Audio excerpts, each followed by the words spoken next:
You're listening to the Comic Crusaders Podcast. I am your host, Al Mega, CEO of Comic Crusaders and Undercover Capes. In this show, I'm sitting down with creators from all walks of life to talk about inspiration, process, the lessons they've learned, and a whole lot more.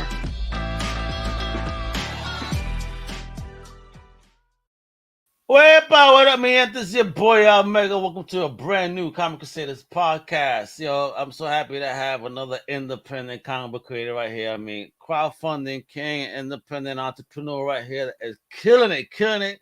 He got a dope new project out on Zoop right now that we're going to be talking about. But you know how we do here. We're going to talk origin story and all. My man is just killing it. An amazing independent comic book creator, the one, the only, the very talented, El Señor Supremo, the one, the only Jamieson Alcorn. How you doing, brother? I'm doing good, man. How are you? I'm doing well. Thank you for joining me, bro. I can't wait to talk about this awesome project you got, which is fire. I got that sneak peek, 7-page preview. You send me, man, what a tease you are. I'm like, folks, not even I got to see the whole thing. I got teased like galore. I say, oh my God, you're going to leave me here? What's going to happen next, Jameson? But hopefully we can find out a little bit more here, folks. And about this amazing project currently on Zoop. You know, let me share the link real quick, just real quick. So that way you guys can see it right there. You see that? The white ravens, all right? So I'm going to leave that up for a sec as we learn all about Mr. Alcorn. Hey. All so right. My brother, talk to me, bro. Origin story is how it always starts. Where are you from and how did you get into this particular fandom, if you will, or pop culture in general? Was it mommy, daddy, titi, someone, next door neighbor, what it was? Yeah. So I've lived north of Boston in the North Shore area. Been here most of my life. I've been reading comics probably since around 9-10 years old. And just to date myself, that means that when I started reading comics was during the sort of that Jim Lee X-Men era. And that was stuff that got me into the books, right? Like I remember seeing those on in the convenience store and picked up X-Men. I read only X-Men for a long time. At a convenience store. Yeah. You hear this? Not even a comic book shop. It just happened to be on the rack, huh? Yeah, just happened to be on the rack. Picked up a couple issues. Everybody at school was reading them. I started reading them. The cartoon was on back then, so everybody was watching the cartoon. Well, so you would say that it was your school, your surroundings in school that influenced you, or the TV? Yeah, a little bit of everything, right? Like everybody's watching the cartoon together, reading the comics together. A couple people just did it for a little bit and dropped off. Me and a couple other guys read them all the way through middle school, high school. Yeah, we got hooked like it was crack and it was a rap, bro. I know, bro. Everybody else moved on, but we stuck with it. Yeah. Yeah, but that's comics. I mean, you gotta have a special love for this fandom, the creators, the characters, and like me, Spawn. I always kept buying Spawn. Now, I'll tell you that once that reached about issue 150, where I lived at, some guy, the store owner himself, asked me, "You still really buying this?" Okay. And looking now with where we at now, over 300 issues. Yeah, exactly. Yeah, it just keeps going, man. It's not going to stop. Yeah, so how dare you shit on my fandom, comic book store owner? How dare you? But you're gonna create a whole new fandom. So X-Men and all. So did you find a tribe that you hung out with then and kind of like politic with? Did you guys create your own comic book? Because I know I did back in Brooklyn. Me and my boys, that really love this. We got together. We used to sit back on the back staircase, or going up to the roof and start drawing and building stories like Stan Lee and Kirby, or so we thought. That ain't probably the shittiest shit ever, but hey, we were having fun. Yeah, I mean, and that's all you want to do at that age, right? Just keep it fun. You're not trying to start a business when you're 12, or at least I wasn't. Oh, I had a newspaper type deal that I was doing, like strip, and it was my classmates, and I would just draw heads with legs, but based on whatever nicknames we gave them. It was a very evil comic book, but it was very funny that they would like. Sure. So I would make copies and give it to them. They would, die of laughter. And of course, then they try to attempt their own version. It was just fun. Yeah, you riff off the stuff you like at that age. You figure it out. But yeah, no, I didn't. Everybody drew. Everybody was trying to draw. All my friends who were reading comics. So and I was a terrible artist, but I was trying to figure out how to draw too. But I wasn't making comics. It actually never occurred to me when I was a kid to try to make comics. I was just reading them and trying to draw some of the stuff I thought was cool. I remember this kid in high school in my art class. He'd stay after every day and work on his comic book. Okay. And I think about him now, and I wish I had thought to do what he was doing then, because I'd be 20 years ahead of where I am now. But it never even occurred to me until I was in college, and by then I was too busy with other stuff, and I didn't get to it right away. But all right, gotcha. Doing it now. So when did you take that creative step? When did you awaken, if you will, to say, damn, what happened? What was the day that led to you coming back, if you will, and then the creative spark? Man, I don't even know if I could point to a specific day. I got into, after I finished up with college, and I was just kind of out in the world, right? Like I wasn't really nothing creative was happening. It was kind of just getting up, going to work, coming home, going to bed. And I just sat down and started drawing one day, and I made it into a page. Like made a couple panels, made it into a page. It was stupid, it was terrible, but it felt really good to look at it afterwards and be like, man, I don't know, like that felt great. I want to do that again. And and again, like I draw still, but I'm not at a professional level. So I started focusing on writing more and trying to produce comics that way. And then kind of deciding that I think I could wear all these hats. I think I could learn how to edit. I think I could learn how to publish, and I'd like to be a good enough artist one day to do my own work, but mostly focusing on the writing and editing and sort of now the business side of it too. So what type of steps did you start taking then when you realized this is what you wanted to do? A lot of research, probably too much research. It's easy to get stuck in the research, read books about it, read other comics, talk to people. There's a group in this area in like I said, I'm north of Boston. So there's this group called the Boston Comics Roundtable. Yeah. They meet in Cambridge, or they used to before COVID. They're all remote now. But I started going to those meetings a couple years ago. They just sit around. There's a lot of local creatives who've published their own work, or who run web comics, or who run conventions in the area. And just being in a room finally with other people who are doing that kind of work, it just lights a fire under you. Just suddenly being around people who are doing the work that you want to do, and seeing some really nice work and saying, I think I could do that. I just got to actually do it. So, after a few of those, I started making real plans to stop doing research and actually put a couple scripts out there, try to find people to work with, and, see what happens. Excellent. Check that out. So what happened? What happened? You put it out there. I mean, how did you navigate the sea of potential collaborators, on this learning journey? I had a couple of false starts. I remember going to New York Comic Con a while ago with some things that I'd printed out myself, little 10-page comics. I made 3 of them. I printed out myself at like a Kinko's, and I was trying to show those around, and that didn't go anywhere. They weren't good, I wasn't fooling anybody. So I took a step back and just kept trying. Eventually I ended up hitting up a editor who I just asked her questions, and she was kind enough to let me email her. I just sent her dozens of emails asking questions about, like, what did you do? How did it work? Obviously it's different now, but what if I tried this, and just bounced ideas off of her. And that's what eventually turned into the first book that actually got out there, which was the Pub Crawl anthology. Ooh, yeah. Talk about that, kiddo. So what was that first experience for you like to put yourself out there on your first project? Yeah, so that book was me trying to figure out the other half of making a book, right? Because everybody can sit down and write a script or draw pictures, but like, how does that go from a thing you have in your notebook or your sketchbook to something that somebody else is holding in their hands and reading, right? Like a finished product. So I wanted to figure out how it works to get a book funded, to get a book printed and distributed, and the process of actually assembling pieces of art word bubbles into a physical item that you can hold in your hand, right? Like that part doesn't get talked about a lot. So the pub crawl was me. I didn't write anything in that book. I didn't draw anything in the book. It was just me assembling creative people being like, hey, if you want to make a comic, I'll do all the boring stuff because I want to learn how to do it. You guys just write stories and draw pictures, and I'll do all that part. And I want to see, Nice. you know, learn how it works. That's dope.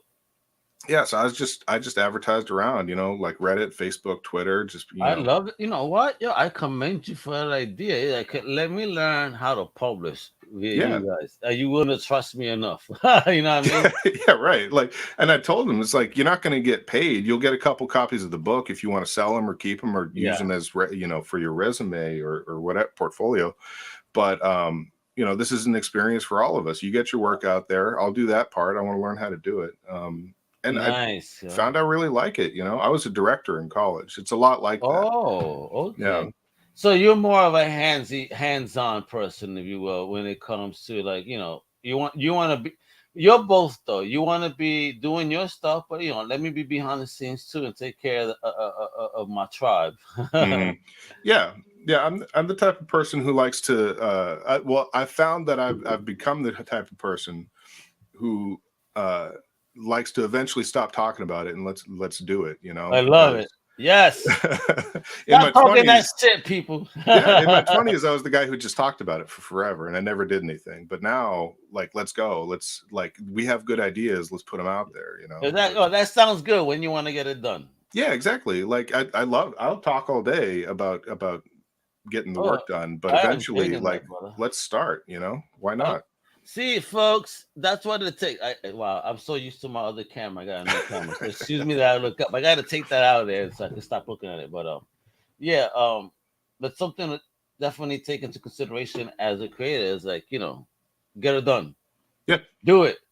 You know, if you feel you got something, you know, he reached out to an editor more than once. I mean, you see that you obviously was somebody that wanted it. And made it happen. So it took that journey, and then and what platform did you use your first time around to learn how to navigate, you know, the scheme, if you will, of business? When you say platform, do you mean for crowdfunding, right? Because you said the platform was a crowdfunder, right? Yeah, so we did Kickstarter for that. It was really the only thing I knew about at the time. All right. So we did Kickstarter for that, and it was a good process. Like, you know, the Kickstarter itself went pretty smoothly. Promotion's hard, man. That's probably what I'm still struggling with the most. It's hard to promote this stuff. It's hard to get out there and just yell about it, right? And hope people notice. What is it? So what do you feel is the most name as a creator, publisher? What are the top 3 challenges marketing wise you feel for you as a creator that you think maybe others may share? I think the biggest challenge is now there are so many opportunities to get your work made that the field is just so broad, right? Like, so many people who are finally out there doing it. There's so many creatives who are trying to do it that it's hard to stand out above all of that, right? Like, it's hard to reach exactly the audience. You don't even have to be above it. I misspoke. You got to find the people in that audience who are specifically your people, right? Like, there are people, they're comic book fans who like nothing like what I like. You know, there are people who have the same interest when you say, "Oh man, I've been reading comics since I was a kid," but what I like and what they like are very different, and they're not going to like the stuff that I make. So I don't want to talk to them. I want to talk to the people that I want to meet people who will appreciate exactly what I'm trying to make and what I'm trying to do, and people who want to work with me to make that stuff. So that's hard, reaching those people, at least to start, right? Because you don't know where they are, but once you start to find them, it gets easier and easier. Excellent. What has been, you think, the biggest plus, you know, in trying to get the word out? The biggest plus, that's hard. That's tough. I think in getting the word out and finding those people, you find more people that make you more excited to do the work, right? Like, not just you find other creatives who are doing work that makes you excited. You find other people who you hook up with and you want to work with them later on, and and just readers who get excited about the work, because you can, like, again, you can sit alone in your house and draw pictures and write stories, but when somebody picks it up and says, this is great, when are you doing more, then you want to do more, Oh yeah, you do. Yeah, you get fired up. Yeah. Absolutely. Somebody just messages you out of the blue and says, hey, make more, I want to read it. Yeah, that's great. And talk about making more. You are doing more, right? Yeah. Because what is White Raven? Is this his second project? This will be the second project that I'm producing. Yeah. Hey, kid. Boom. There it is. Yeah. Look at that sexy ass cover. But before we even get into anything on this, I see that there's a label on this. What's Bad Neighbor? That's me. That's what I've been publishing my comics under. Oh, why Bad Neighbor? Did you have a horrible neighbor that hated comics? You want to terrorize them? No, so it doesn't have any real meaning behind it. All it is years and years ago, I was reading something about the Crusades. Kind of a history buff, and there was the Crusaders had a siege weapon. It was a trebuchet that would, trebuchet is a big weapon that throws 1,000 pounds of stone into a city. They called it Bad Neighbor, and I thought that was the funniest thing in the world, that this weapon that was made to knock down buildings is called. I just never thought of Crusaders as being funny people, and I thought that was genuinely funny. Hey, always going to stick with me. Crusaders here. That's right. Yeah. So I thought it was funny. It always stuck with me, and I always said that if I ever end up doing something for myself, I'll name it after that. So that's all it is. No deep meaning or anything. Gotcha. But talk about this gorgeous cover right here, man. Talk to me. Talk about this gorgeous cover and those 3 names on the cover. I mean, the 2 other names other than, of course, yourself. But talk about it, please, because look at this. I mean, wow, very attractive. I like how it looks. This is tattoo work for the back right there. Yeah, it's a big back piece. If anybody does that, let me know. So this is actually our variant cover. This actually only very recently got made. As sort of like a last ditch thing. Because I'm not a big gimmick guy for my own stuff. Like I don't try to do a ton of variant covers and foil covers and all this stuff. I try to just focus on, like, here's our book. If you like it, support it. But but as a last ditch thing, I was like, let's do a variant cover. It'll be fun. And I like getting art made of this stuff. So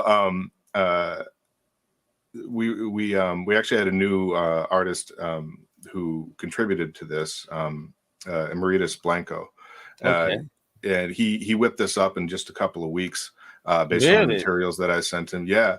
The colors for this was done by the same colorist who's doing our interior, whose name is Arthur Hesley. And he's unbelievable. I've worked with him a whole bunch, and obviously he's really good with really vivid colors. The preview pages on the campaign are all colored by him too. I dig it, man. I dig it. It's gorgeous. Yeah, it's a gorgeous cover. I'm very happy with it. We have a print of it in the campaign too, because everybody, as soon as I started showing the variant cover around, everybody's like, "Well, I want a poster of that." So yes, that too. And what's this? Who did this? This is so dope too. I mean, I love the whole line work here, the hairline, everything. I mean, fantastic work on this cover, and it's really like if I saw this on a shelf, it's really eye catching. That's the word. Yeah, and we didn't even plan for this to be the cover, to be honest with you. Really? So this is Raphael. Raphael Dantas. He's the interior artist for this book. He drew this when we were just getting started. I hadn't worked with Raphael before this project. So like when we were first getting started, he was just taking some of the character designs and doing some sketches. And he sent me this. And I was like, well, we're finishing this. This is going to be a finished piece because it's fantastic. So I mean, it is gorgeous with that black background. Yeah. And just, again, she has dark hair, but yet behind the black background, it still stands out. Yeah. So much. The face, the lips, the eye. I mean, everything. The pose.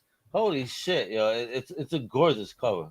It really, I love it. For such a simple looking piece, it stands out really well as a cover, and that's the only reason I keep using it, because I kept on, I was kept on saying, we're going to get like we have all this stuff, but we'll do a real cover someday. But I keep using this. Yeah. Very animated. I could see this being a cartoon one day just because of this one picture. Like, okay, this is the style it would be. I could see it. Gorgeous. Great job. And talk to me about the logo, though. What's this, yo? Like I said, it looked like a back tattoo that would be fire. And folks, if anyone does it for real, hit them up. Hit up Jamieson, man. But talk about, what's up? Is there a story behind the logo? Yeah, there is. Yeah, I actually know somebody who has this tattoo already. Okay. So this is probably a good time to mention this entire comic is actually based, set in a world that is that's been a long running podcast.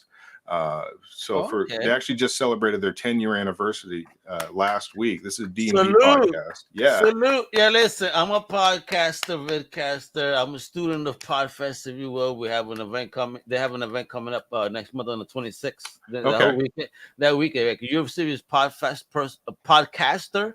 Podfest is something you really need to look into. So somebody's been around 10 years. I know how difficult it is to even last 2-3 years. So for you guys to be 10, yo, God bless. Yo, salute to you guys. Yeah. They've worked really hard. They do a fantastic job. It's called Dungeons Randomness. It's a long running live play D&D podcast. I've been involved with them directly for about 4 or 5 years now. Oh, how'd you meet them? Just listening to the show. Honestly, I was a huge fan of the show. I used to have a long commute to work, and I was trying to find anything I could listen to, and I found their show. Caught up with it because it was already 5 years old by the time I found it. Got all caught up with it, and I got talking to the owners named Jason and Briahna, and just kind of hit up a really good relationship. I did a little bit of art for them. They've produced. By now, they've produced a setting book of the world that this podcast takes place in, which I helped with, and we're actually working on the second volume of that now.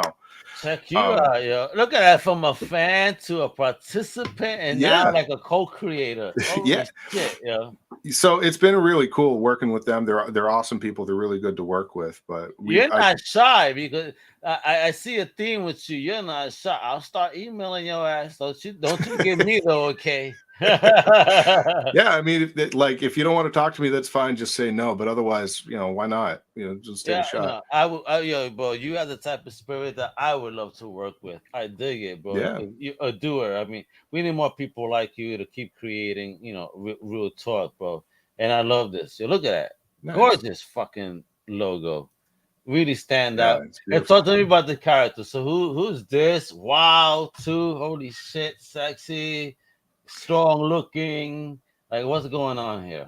Yeah, she's that's the main character. Her name is Briahna Ebelmare. She is again, she's got a long history with the podcast. Anybody who's ever listened to the show probably has a pretty good idea where she is. Her first appearance was like in the 6th episode of the show, way back in the day.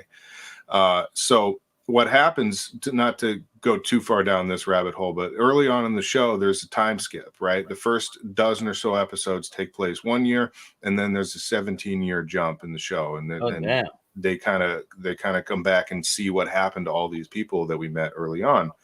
And one of those people is Briahna. We meet her as a little girl, and then we meet her as an adult. And the comic, The White Ravens, fills in some of the story of what happened to her in those 17 years. This is an untold story that's kind of backstory for the show, but we never got a chance to tell it on the show.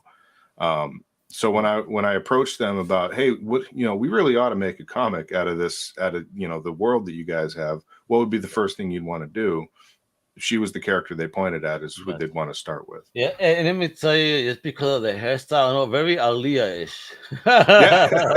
Yeah, it's definitely got a little bit of that going on. Yeah. I see that. There's something I could see her, R.I.P. But as she's been alive, I could see this. Yeah, very, very Aaliyah-ish, very cool. Yeah. And who's this homie? Holy shit! So that's one of the other main characters. His name is Trius.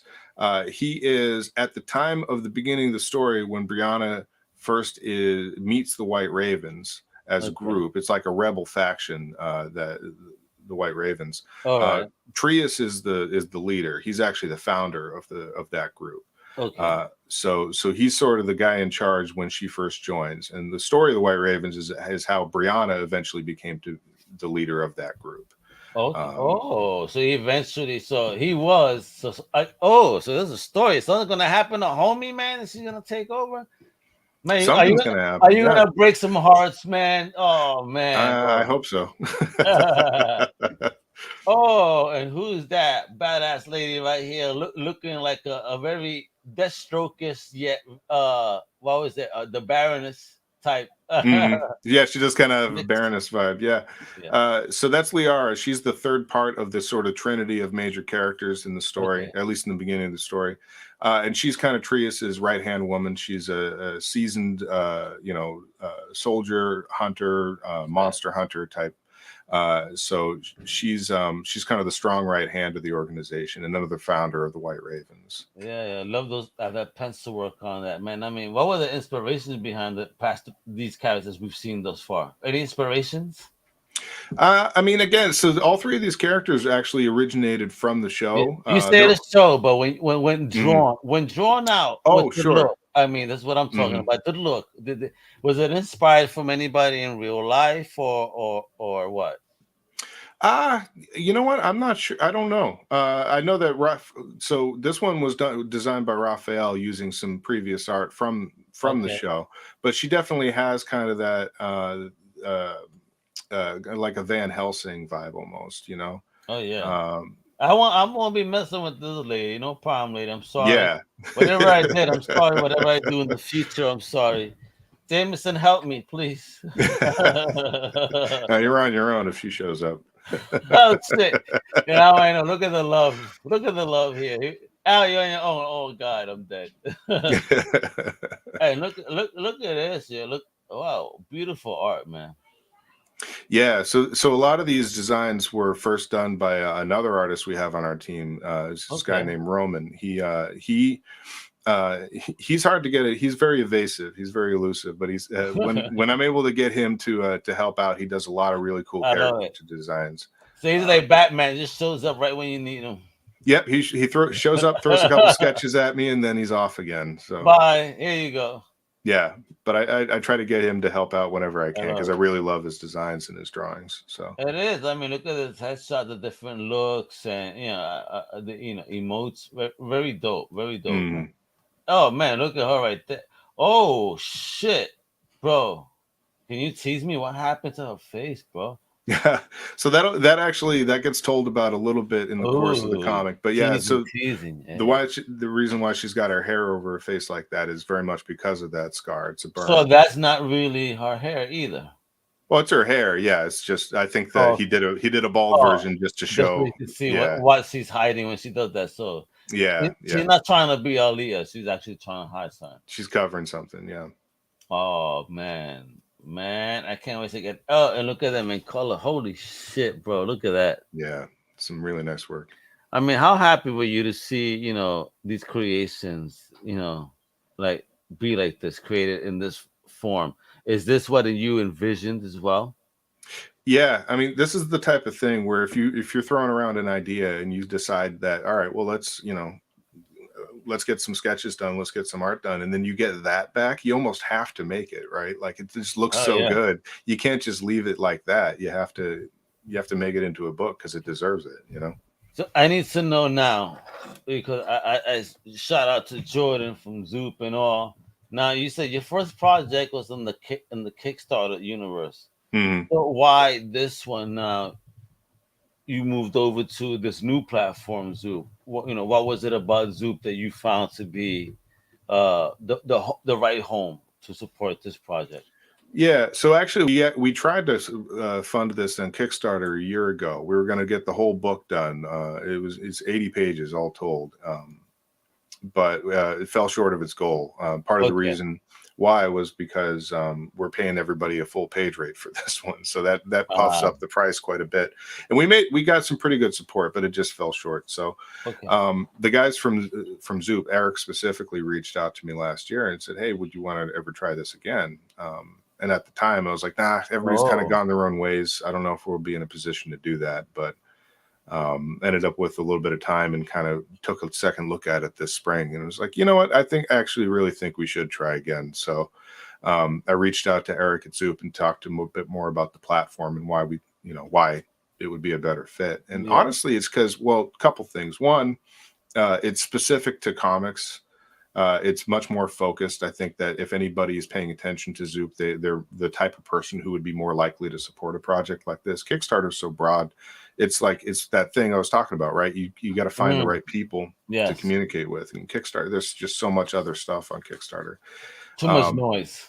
There's too much noise, and Kickstarter doesn't really care about comics, really. Like, they support it kind of, but not directly in the way that you'd expect,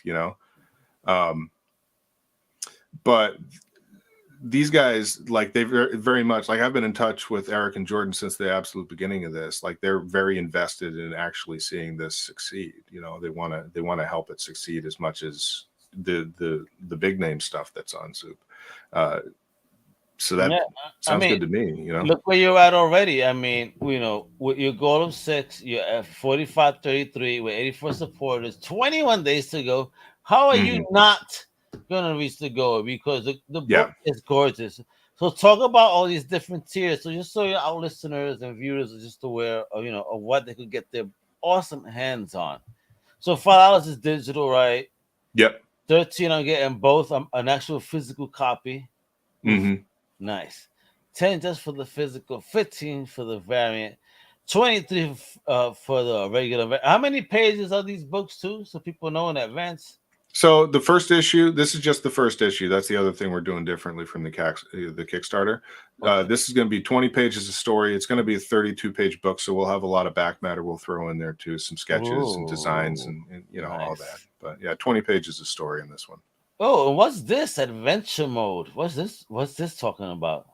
Yeah, so that Kickstarter, the setting book I talked about that I helped Dungeons Randomness with, we had a separate adventure book that we made of all these adventures that were written by Kickstarter backers. It's this big. I think it's got 12 different adventures in it. So if anybody likes to play D&D, they're all adventures set in the same world as this comic. It's all canon stuff, so it's fire. Little bit of comics, a little bit of D&D, And great, and then for 46, then you start tossing in some of that pub crawl. Hey, yeah, I've got a lot of copies of that book sitting around. Oh man, don't you worry, man. We're gonna be talking about what conventions you're gonna be at, so that way people could buy nice signed copies of that. But for 46 right now, they could get all 3 books you've done, right? I mean, the variant, the regular, and then pub crawl. Oof. Yep, that's right. Yep, beautiful. Then you got a $1 tip jar. I like that. It's funny. Sure. Why not, yo? Exactly. Tip your creators, yo. They entertain us. This is the future. When Netflix pick them up, don't be talking shit. That's right. Or whoever. Well, Netflix losing money, so HBO Max, Amazon. So. Yeah, that's right. Yeah, get on one of those. Yeah, these people want to start charging. Yeah, would you pay for commercials too? All right, so $70 over here, commercial-free comic books, folks, where you can get a whole bunch. You get digitals, you get physical copies. Oh, okay, I like this. So talk to me. So you do stuff for retailers too. So talk to me about it. If a retailer wants to get involved with Bad Neighbor and pick up titles to sell on their store, first of all, give me some price points and what do they need to do to get in touch? Yeah, so on the Zoop itself, there's just the one tier for retailers. It's 6 copies of the book for $30. If there is a retailer who's interested and wants to do something different than that, then I'm definitely open to a conversation. My email and my website, all that stuff is, you can message me that way, or my Twitter and my Instagram. It's all over this feed. So just reach out if you're a retailer and you want to talk about it, because I'm happy to figure out what we could do. Oh, excellent. Real retailers, that support independent comic books. You know what it is. Get it done. You gotta talk to people like this, because it's the future right here. Yeah. So what is this? What do you mean mysterious benefactor? Why not, right? Maybe somebody will do it. Maybe somebody will do it. So may I ask though, if there is a mysterious benefactor, what type of packages a mysterious benefactor would get? I mean, are we gonna get like even dinner cooked by Jamieson or something? A hangout? What's going on here? I mean, hey, if anybody wants to pitch in at that level, we will have a conversation. We'll figure something out one way or another. Do you know how to barbecue, bro? I'll learn. I love it. Don't you worry, I got you, Al. Give me $1,000 fucking dollars or more. Hell, fucking yeah, I'll learn. Just provide the meat. Hey, I mean, and look at that artwork here, just going down. And here's a sexy preview. So just talk about this, man. When as a creator, you started getting these pages of this work you're doing. How did you feel? Because I mean, folks, look at this and look at the panel work. Very old school style. Thank you for doing that.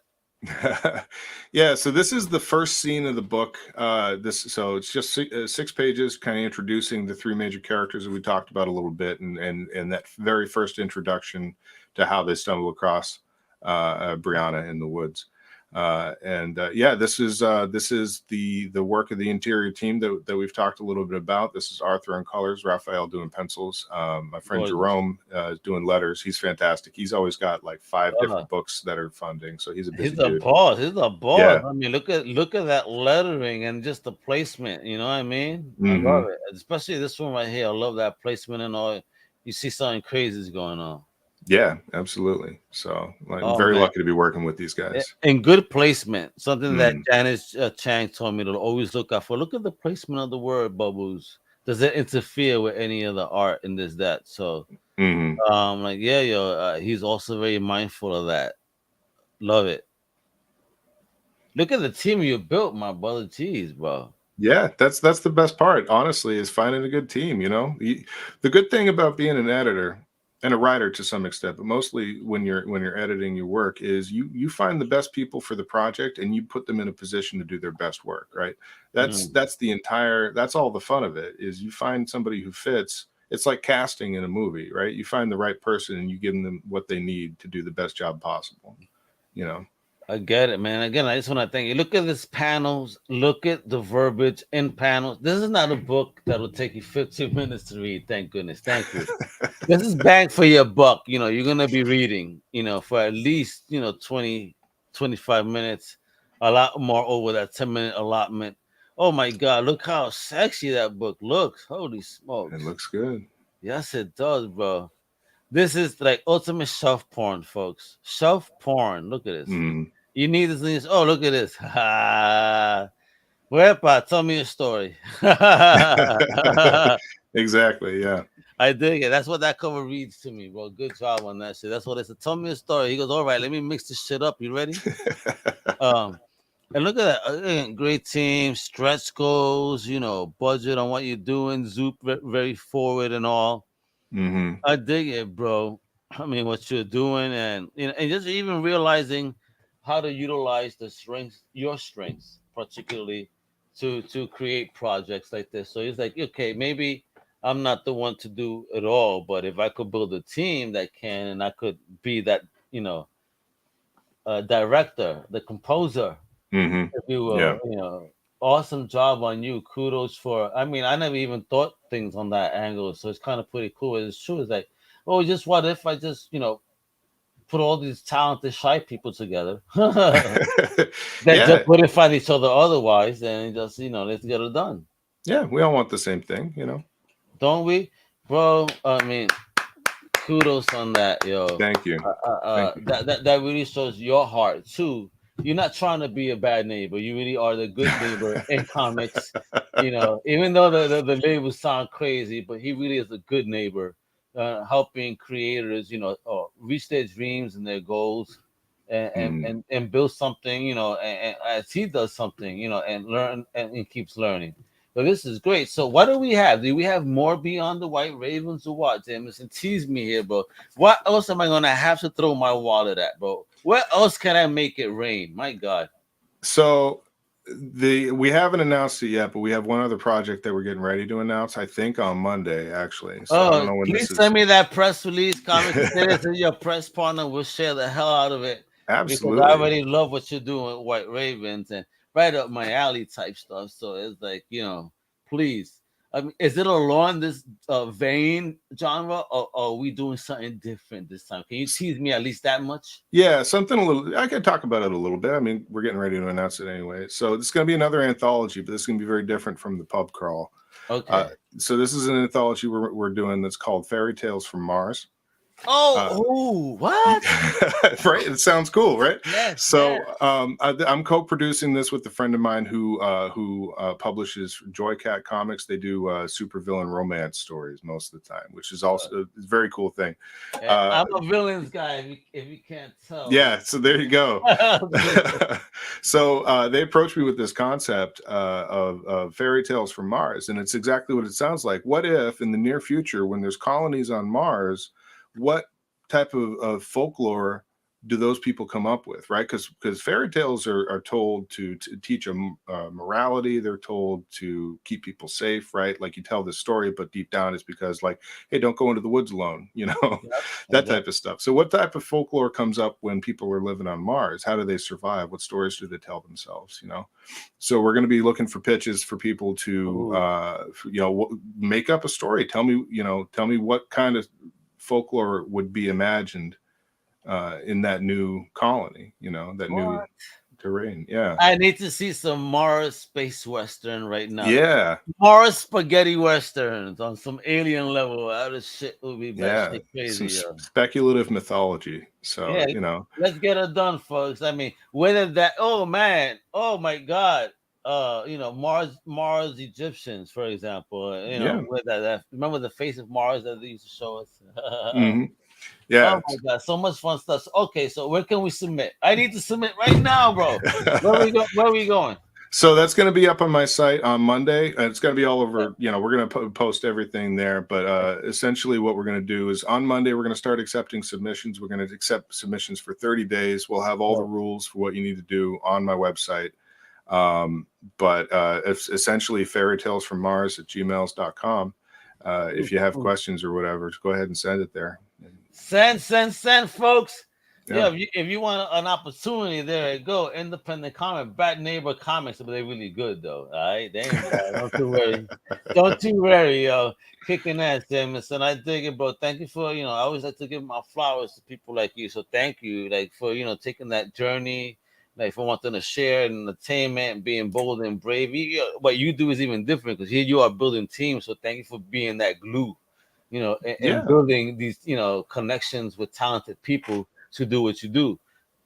That's really amazing. So it's like you're doing things a little bit more different, and I really dig that. So God bless on this journey because you're doing something really good for the community. Thank you, and I wish nothing but success for you. Because again, Bad Neighbor Comics, you better hit up Jamieson. You better go to Zoop right now so you still get a taste. Check out the White Ravens, and even before that, check out some of that pub crawl. So I know pub crawl that stuff is all over, but you said you got copies. So if I wanted a copy, all I had to do was visit Bad Neighbor. You got some disposable right now for me to pick up. Right now, the only way that people can get them is through the Zoop campaign. Actually. Oh, really? Yeah. Hey, there you go, folks. There you go. Now you got more incentive. You better go on that higher tier and get this pub crawl. You saw that cover. I mean, if that was a bartender ready to tell some stories that I've ever seen, I was like, I'm ready, bro. Pour me something and let me know. Give me the gossip. Hey, now. Yeah. That cover too. So the cover of the pub crawl has a hint for every story that's in that book is homage somewhere on that cover. Hidden inside that picture. Easter eggs, folks. He's basically telling you, even if you don't understand it now, read that book and go back to the cover. You're gonna be like, holy shit, Jamieson, you sly effer you. And there's drink pairings. Every single story at the end of the book, there's a drink pairing, a cocktail you can make that'll match that story. Wait a minute. Talk to me there. Are you a bartender, son, brother? My wife is a bartender, yeah. Hey, so she'd be like, honey, drink this, and all of a sudden you write something, and they were like, oh my God, this is the greatest thing. What did I drink again, honey? Okay, this is the perfect story for this. Yeah, we sat down and we figured it out. I said, here's what this story is, here's what's it about, and we sat down and we figured out 12 different cocktails for it. I hope she didn't have to carry you to bed. And Maybe. Oh, hey, well, that's a story for another day, folks. Yeah. As this wonderful Alcorn verse gets being built, via Bad Neighbor Comics and the family and network he's building. So, folks, please check out the website, Bad Neighbor Comics, for real. Because, again, he's doing big things. Show some love on Twitter and Instagram, Bad Neighbor CMX. All right, folks, for comics. But please, right now, most importantly, I need you to visit that Zoop project. It's The White Ravens right now, right? Like the birds, right? The White Ravens. Check it out, yo. It's a project that you need to have in your collection. Amazing shelf porn, like I said. If you do the higher tiers and get everything, the variant, the main, and get some of that pub crawl too, if you will. Hey, what I mean? Come on, who doesn't want some drink tips too? For a Friday night when you watch it. You know what? Because I think Pub Crawl is the perfect thing to read on a Friday night right before you watch It's Drunken Chat all over Comic Crew and Twitch. Because, that's all they do is drink. So instead of taking shots like, they do, show them how to be a little bit more refined, like Jameson's trying to tell you. It's like, yo, drink this as we talk about comics, all right? Yeah, I actually drink something good, Bro, you know what? I actually like that idea. I think that we need to talk, kiddo, because I think, like, yo, let's have a Scotch night, and what's the perfect type of comic books to talk about on Scotch? What are the perfect comic books to talk about on whiskey? What are the perfect comic books to talk about on vodka? And so on. I mean, like, yo, my liver won't forgive you, but I think we'll have a good time. But it'll be worth it in the end, I think, right? Yeah, but we gotta talk that. Well, folks, please support the big homie. He's doing things and he's supporting the community on a very amazing level. So again, thank you for what you do. Thank you for taking time out your day to chat with us about what you're doing and this amazing project, The White Ravens, live on Zoop, ZWP, folks, right now. Make sure to check it out. And with that, that's Jamieson A right there. I'm Al Mega. I'll to tell you what to do. Support the fam. Check out Outside the Panel too from EIC. That's my big homie Johnny Hughes. Much love. Keep kicking ass because you're murdering it right now. All right. ¡Huepa de la próxima, mi gente! Woo! Thank you for listening to the Comic Crusaders podcast. If you like the content, please subscribe and turn on notifications. Also, please visit comiccrusaders.shop and our extended podcast family over at undercovercapes.com. And also, make sure to download the Comic Crusaders app on the Google Play Store today.